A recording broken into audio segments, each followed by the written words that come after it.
Hi friends, చూడండి 4 ఎకరాల పొలం విత్తనాలు ఇంకా 2-3 రోజుల్లో వేసుకోవాల్సిన నారు. ఇది ఎలా నష్టపోయామో చూడండి. మా ఫ్రెండ్ది ఇది చూడండి. ఇప్పుడు కూడా నీళ్ళలో ఉండి కనపడుతుంది కదా క్లియర్గా. దయచేసి ఒకటి ప్రతి ఒక్కరికి గమనించాలా, ప్రభుత్వాలకు గమనించాల్సింది ఏంటంటే, ఒక బైక్కి ఆ వ్యక్తికి తోలే వ్యక్తికి లైసెన్స్ లేకపోతే ఆ టైంకి 500-1000 రూపాయలు ఎంతో కొంత వేస్తారు. పొల్యూషన్ లేకపోతే దాని దగ్గర ఫినాంట్ వేసి అప్పుడే వసూలు చేయటం జరుగుతుంది. ఒక రైతు ఇంత కష్టపడి 4 బ్యాగులు అంటే దగ్గర 3000 రూపాయలు 4 ఎకరాలకి. అంత డబ్బులు అతను నష్టపోయినప్పుడు అతనికి ఎందుకు అంత తొందరగా నష్టపరిహారం కట్టి లేకపోతున్నారని నేను మిమ్మల్ని తెలియజేస్తున్నా.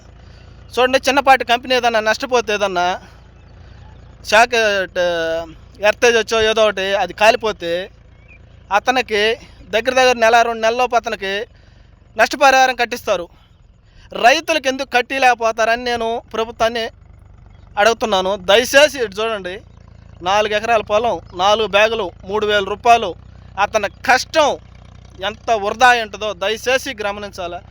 రైతులను ఆదుకోండి. రైతుకి ఎన్ని సపోర్ట్గా ప్రభుత్వాలు ఉండాలని నేను ఆశిస్తున్నాను.